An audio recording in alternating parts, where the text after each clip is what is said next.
ناخدكم ونروح لرمضان 2014 اللي كان فيه الإعلان بتاع شركة بيبسي بتاع الأسامي ده، والإعلان ده وقتها انتشر جدا ما بين المصريين.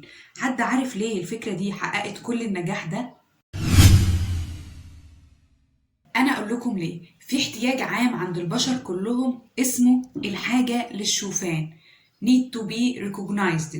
يعني إنك تحس إن اللي حواليك إنك متشاف، إنك موجود، إنك متقدر، إنك مهم، إن وجودك ليه معنى وقيمة وتأثير عند الناس اللي حوالينا. كلنا بنكون مولودين بالاحتياج ده، هو احتياج أصلا فطري جدا وطبيعي جدا، وبنسعى وراه من سنين عمرنا الأولى، ممكن كمان من واحنا عمرنا شهور. الطفلة الصغيرة اللي بتلبس فستان حلو وتروح تقول لمامتها: ماما شوفي أنا شكلي كده حلو، أو أنا حلوة إزاي. هي في الحقيقة محتاجة تحس إن مامتها شايفاها، وشايفاها وهي حلوة، لأن مامتها في الوقت ده بتكون هي كل العالم بالنسبة ليها. الطفل بقى اللي ساعات بيصرخ ويكسر ويلف حوالين نفسه، هو في الحقيقة عاوز يلفت نظر اللي حواليه ويتأكد إنهم شايفينه، يتأكد إنه متشاف. ومهم جدا إن احنا نرضي ونشبع الاحتياج البسيط ده عند أولادنا، لأنهم لو كبروا وهم جعانين للشوفان ممكن يعملوا أي حاجة ويدفعوا أي تمن علشان بس يتشافوا.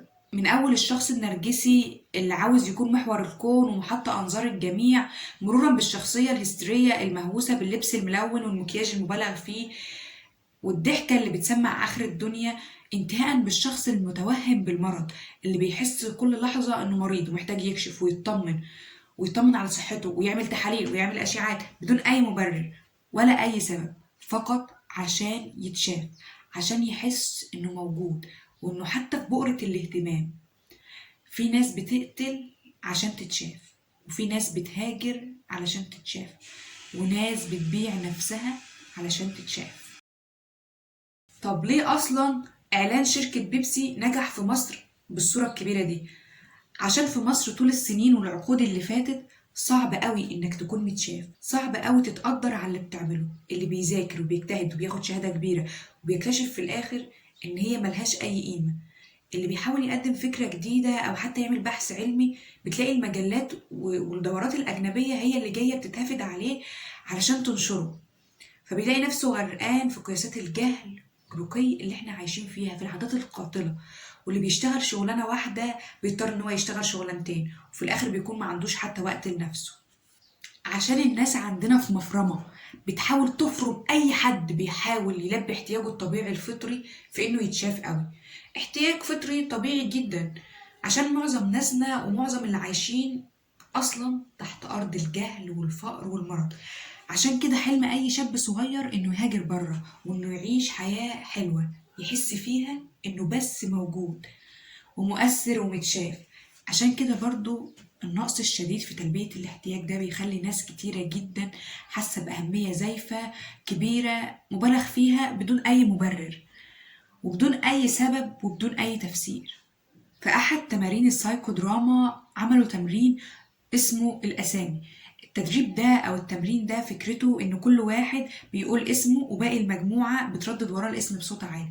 تخيل معايا بقى وصف كل واحد ولما يسمع اسمه وهو بيتنادى بصوت عالي من مجموعة إحساسه بيكون عامل إزاي؟ بيحس إنه مبسوط، حد ممكن يحس إنه مطمن، حد بيحس إن الدنيا نورت، حد تاني بيحس إنه موجود، وكل تعبيراته مختلفة وكلها تعبيرات مختلفة عن أصل واحد، هي إحساس إني أكون متشاف. وهو ده اللي عملته الشركة. كل واحد بيلاقي اسمه موجود على إحدى عبواتها فيحس إن الناس شايفاه وبتقدره وبتفرح بيه وبتنشره على الفيس وبتعمل له لايك وصور وبوستات وعايشة الأجواء الاحتفالية لمجرد اسم. بس الحكاية مش بس اسم، الحكاية في الاحتياج اللي ورا الاسم.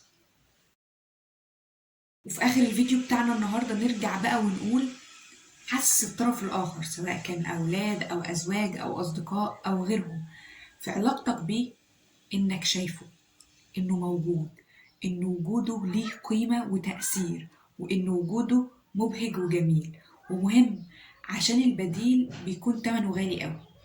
كمان لما تحس إنك محتاج الاحتياج ده وهو إنك تتشاف، اطلبه بدون تردد، اطلبه بصراحة وبوضوح، وبكلام مباشر، عشان برضو البديل تمنه غالي قوي. قول لنا في الكومنت، هل حسيت انك مش متشاف قبل كده؟ ولو عجبك الفيديو اعمل لايك وسبسكرايب عشان يوصلك حاجات